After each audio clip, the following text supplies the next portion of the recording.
Meus irmãos e minhas irmãs, paz e bem. Nós continuamos nesta quarta-feira a ler a carta de São Paulo aos Efésios. O apóstolo hoje vai falar da sua experiência pessoal. É sempre bom recordar que Paulo é muito transparente das suas cartas e muitas vezes ele fala de si. É algo biográfico, uma autobiografia. E ele vai dizer assim: se ao menos soubesseis da graça que Deus me concedeu. E essa graça que Deus concedeu a ele é o conhecimento do mistério. Esse mistério que ele já fala desde o início da carta. Recordando que mistério, na tradição do livro de Daniel, é algo que é revelado ao vidente e em relação ao futuro. Para Paulo, o mistério é algo que já é passado, que é a salvação oferecida através do nosso Senhor Jesus Cristo, ou seja, já aconteceu e que é revelado a todo mundo. Então, ele agradece a Deus porque ele foi uma dessas pessoas que conheceu esta revelação do mistério. Tive conhecimento do mistério.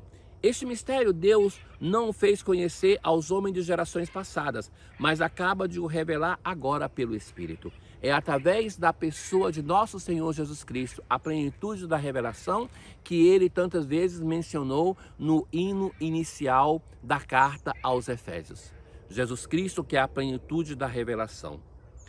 E qual é a síntese desse mistério? Os pagãos são admitidos à mesma herança, são membros do mesmo corpo, são associados à mesma promessa em Jesus Cristo por meio do Evangelho.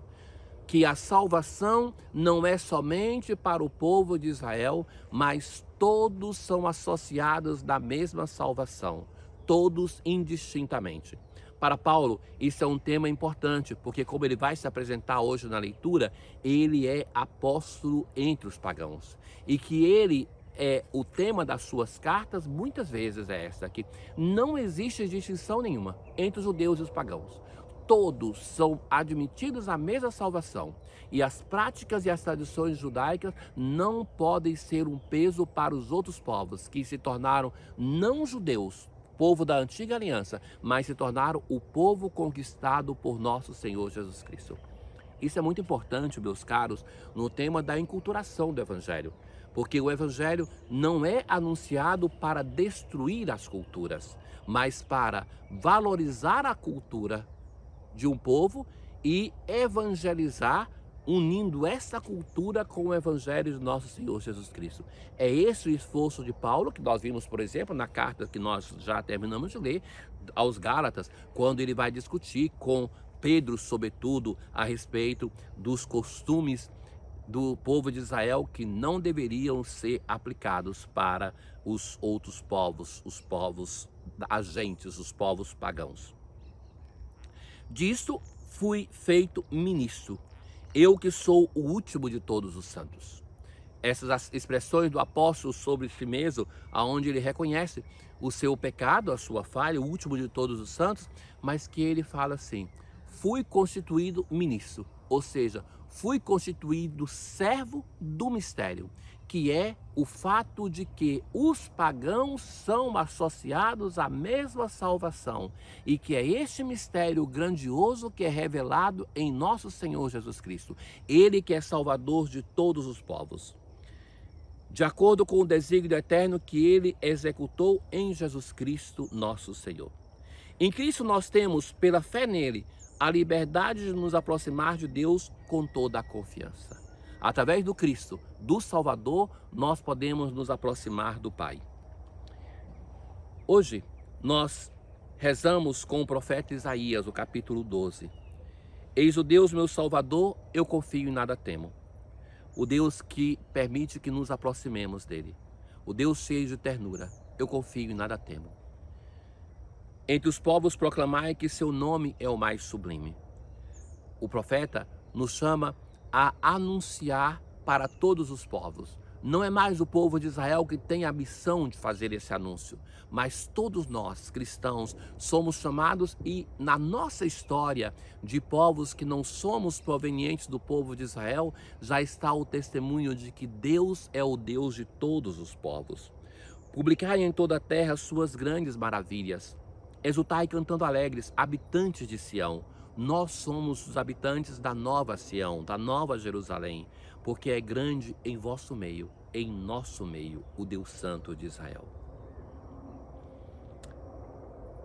Na aclamação ao Evangelho de hoje, vigiai, diz Jesus, vigiai, pois no dia em que não esperais, o vosso Senhor há de vir. Nós encontramos hoje no Evangelho uma parábola um tanto inusitada, porque nunca antes nas Sagradas Escrituras Deus foi comparado a um ladrão. E Jesus compara hoje no Evangelho. Ficai certo, se o dono da casa soubesse a hora em que o ladrão iria chegar, não deixaria que arrombasse a sua casa. Vós também ficai preparados, porque o Filho do Homem vai chegar na hora em que menos o esperardes. Assim como o ladrão não marca a hora para chegar, o Filho do Homem também vai chegar em qualquer momento. Jesus vai dizer isso insistentemente no Evangelho. Ele mesmo vai dizer que não é sabedor dessa hora, que somente o Pai. Qualquer pessoa que na história se aventurou a profetizar quando seria esse dia, foi desqualificado pela história, porque o dia profetizado chegou e não aconteceu nada. Então, os apóstolos, eles pensavam que quando o mundo conhecido fosse evangelizado, o Senhor voltaria. E por isso eles se apressaram para anunciar o reino de Deus. Graças a Deus que eles assim pensaram, porque assim logo a bacia do Mediterrâneo conheceu o nosso Senhor Jesus Cristo e fomos transformados com muita velocidade na maior religião do mundo até hoje. E então Pedro, ouvindo isso, vai perguntar: Senhor, tu contas esta parábola para nós ou para todos? A parábola anterior é para todos e agora Jesus vai falar para os apóstolos, para nós, para aqueles que na igreja têm a função de anunciar, a função de hierarquia, a função de governo. Vai dizer Jesus assim: quem é o administrador fiel e prudente que o Senhor vai colocar à frente do pessoal de sua casa para dar comida a todos na hora certa? Aqueles que na igreja recebem uma função, um ministério, recebem do Senhor a missão de alimentar o seu povo. Esse alimento que se dá através da vida fraterna, através da palavra, através dos sacramentos, sobretudo da Eucaristia. Feliz o empregado que o patrão, ao chegar, encontrar agindo assim. O Senhor lhe confiará a administração de todos os seus bens. Porém, se aquele empregado pensar: meu patrão está demorando, e começar a tratar mal, a comer, beber e a embriagar-se, o Senhor daquele empregado chegará num dia inesperado e numa hora imprevista. Ele o partirá ao meio e fará participar do destino dos infiéis. O Senhor continua e vai dizer assim: aquele empregado que, conhecendo a vontade do Senhor, nada preparou, nem agiu conforme a sua vontade, será chicoteado muitas vezes. Aquele que não conhecia a vontade do Senhor, que agiu por desconhecimento, esse vai ser chicoteado menos, vai ser castigado menos. O Evangelho conclui-se dizendo assim: a quem muito foi dado, muito será pedido. A quem muito foi confiado, muito mais será exigido. Irmãos caríssimos, a palavra do Senhor, de certo, ela fala para todos aqueles que recebem funções, dons, graças, ministérios na igreja. Não somente a hierarquia da igreja, essa claramente, mas todos nós que recebemos alguma coisa, que temos uma missão de cuidar do dom precioso que o Senhor deu, não para o nosso prazer, mas para que nós cuidemos dos nossos irmãos. O Senhor, ao voltar, vai querer saber o que nós fizemos de tudo isso. Uma parábola semelhante temos naquela parábola dos talentos. O que nós fizemos de tudo aquilo que nós recebemos, de todas as graças que o Senhor nos deu. Hoje, na oração sobre as oferendas, nós assim rezamos: dai-nos, ó Deus, usar os vossos dons, servindo-vos com liberdade, para que, purificados pela vossa graça, sejamos renovados pelos mistérios que celebramos em vossa honra. Tenham todos um bom dia.